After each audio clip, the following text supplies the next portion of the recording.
What's up, everybody? Peter McKinnon here. No, I'm kidding. So today we have a very special project because so my girlfriend was riding the Polaris and apparently she blew up the machine. I'm not sure what happened there, but the project for today will be disassembling the whole rear end, taking everything out, taking the whole exhaust out in order for us to remove the engine from there. So first, I think that our approach will be to start disassembling the whole panels, the whole exhaust, taking everything out of the way for us to go to the engine mount of the engine and properly remove it. So let's get to it. So basically, what we will be doing, I will be instructing my girlfriend which bolts and which piece of the bed assembly she has to take out, while I basically drain all of the fluids, the oil, the coolant. So I just want to give a huge shout out, or basically a thanks to my girlfriend, because she has put as many hours as I have into this machine. She helped me stripping every bolt, sandblasting, powder coating, basically everything. And this build wouldn't have been as easy as and smooth as it went if it weren't without her help. So yeah.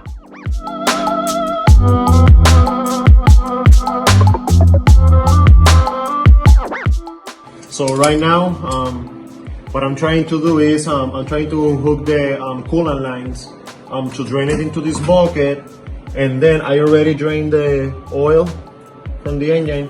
And once I drain the coolant lines, I will start to take everything out from that side, like the wheel, suspension wise, everything. I will take everything off in order for me to remove the snorkel system. And once I have the snorkel system and that whole side freed up, I will take the air filter, the throttle bodies, everything to pull the engine to that side. So wish me luck.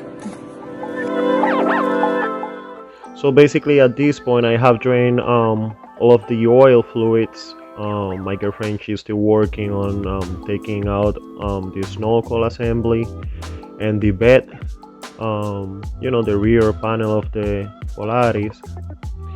And basically, yeah, I will be trying to strip everything down until I have a clear view on how I will remove this engine. I'm sorry for my butt crack, but it just makes me wonder how many times my butt crack has been exposed and nobody tells me anything. So yeah, just enjoy.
now I will be taking off the wheels, and I will be setting off the Polaris in a more safe position. I will be lowering it down and just, laying it on jack stand. I will do a bump test and make sure that this thing, it won't fall on my feet. The next thing that I will be doing is I will be taking off the rear radius rod, clutch cover, the rear left suspension shock. And basically, I went a little bit lazy on this portion because I believed that I could take this engine out without taking the whole bed out and the whole rear cage. So yeah, basically I'm doing double the amount of work, but it is what it is.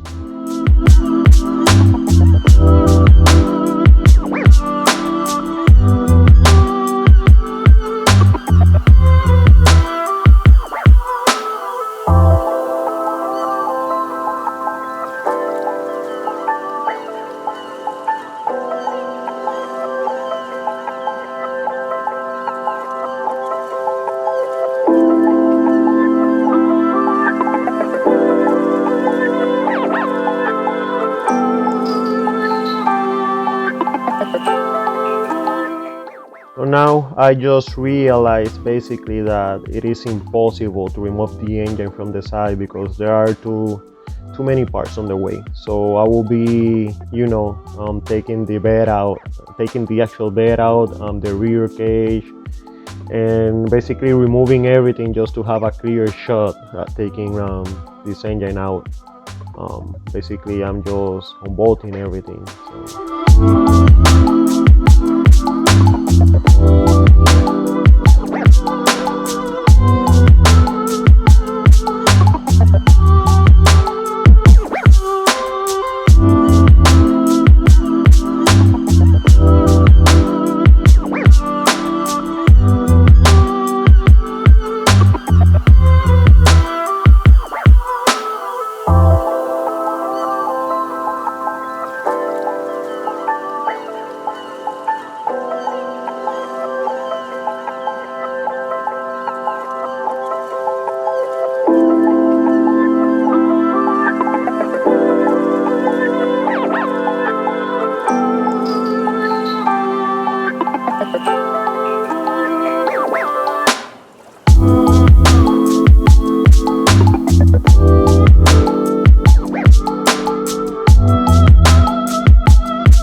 I just took the whole bed, basically the rear portion of the cage,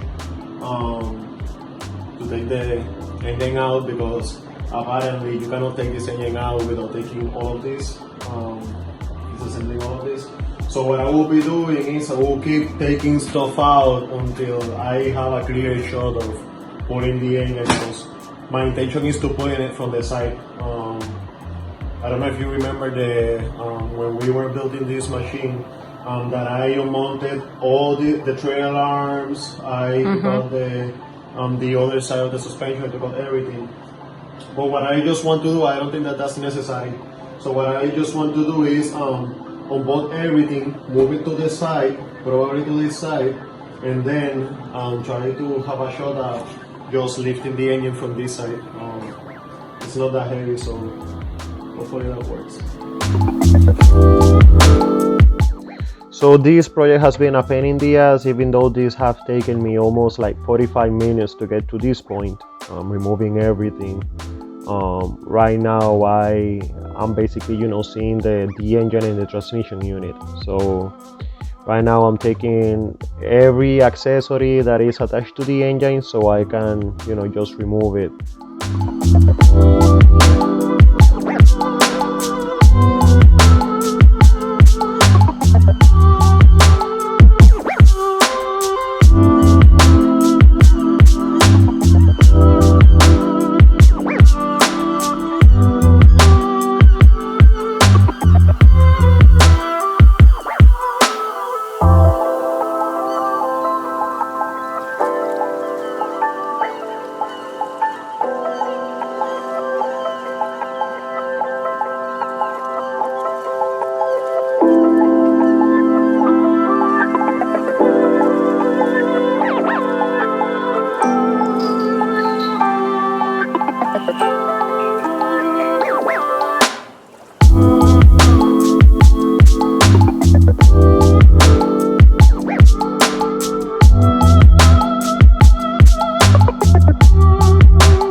already almost done.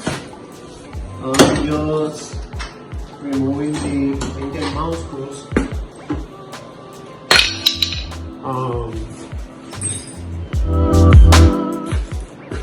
After this, there is not much to it. So right now, the only thing that I need to do, according to my calculations, I'm kidding, but according to my calculations, it will be to take this shit out. Nothing is holding it. There are no wires. Everything is ready. So what I will do is I will set this. So when I take the engine out, I can set it on this. I don't want to lay it on the floor and put pressure on the crankcase. You know, I have to treat this engine as careful as I can. I will put this in here to drop the engine as quick as I can.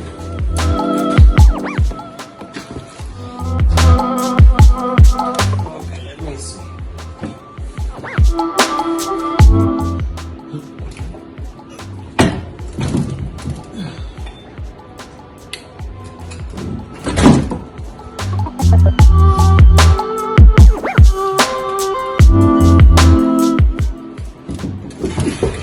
Holy shit. It is heavy as fuck.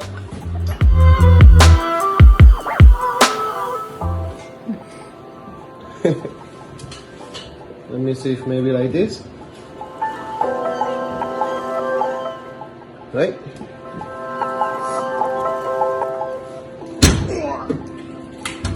Oh, there is another hose in here. Yeah. Baby, pass me.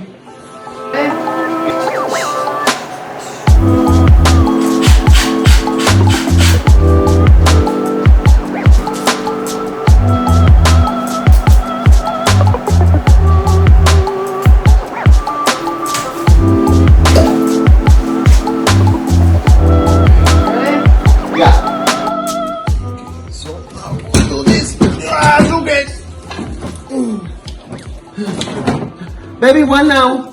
One now. Bring her out.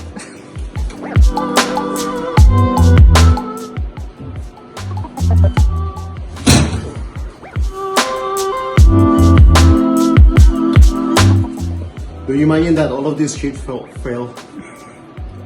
Macho. Como en la madre que me parió.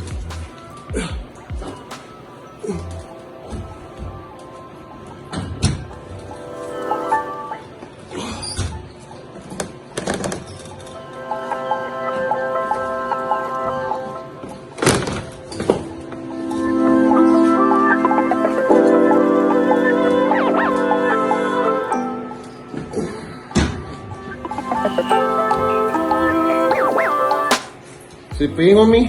Yep. On me? No. Maybe.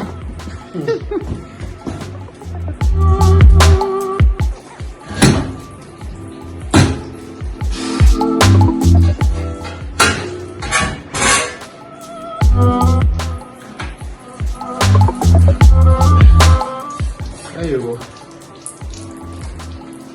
Woo! Woo! I need to exit. If I can exit, can you hold this here? Just balance it. Okay, so now that I got that out of that hole, thanks to my beloved girlfriend, I will attempt to get a nice hernia by putting this into the floor. So here we go again. There we go. Woo. And that is how you take an engine for the third time.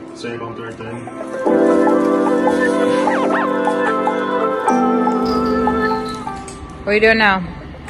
So I'm taking off the engine mounts. So what happened is that for Rev 6, they tell you to just send the engine. You know, they don't want the stator, they don't want the water pump, they don't want anything, just the engine. So I will be taking the engine mount, I will be taking the stator, the thermostat, all of the water lines, even the dip sheet. What do you call this? The dipstick.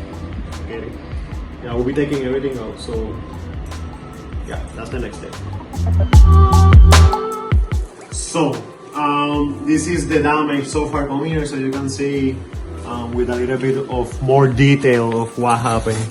So when we took this is the dipstick cavity, I don't know how you call this, but when we shake it, if you notice this hole in here, let me see if maybe with the light, hold on.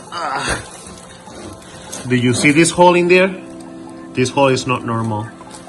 This is where the dipstick goes and it measures the oil level that the engine has. So right now this hole was made for out of what I think is the connecting rod. This is not even metal shaving. This is chunk of, I believe is this in here, and I don't know if you can see here. So if you see this bolt in here, I believe that is one of the bolts from the connecting rod. I believe that the connecting rod basically exploded, and one of the bolts is just hitting there, breaking the lower case of the crank. So yeah, I will be basically wrapping this up. I will be putting it in the shipping box and sending it to Rev 6. This engine actually has a no fault 2-year warranty, so, and I believe it's no question asked. So I will just ship it and wait for the new engine to arrive. Shit's happen, right? Thank you, and until the next time. The next episode, I believe it will be receiving the engine, mounting the engine on the engine bay, and taking it for a spin. But for now, we're out of business. Thank you, and hopefully you enjoy this video. Like, subscribe, share, comment, just to help the algorithm make this channel visible. And until the next time, peace. So I'm sorry that I just finished the video. I just want to record this because I'm literally baffled on what I just hear. But I laid this engine to bleed onto this mat. This is actually a foam, and I just heard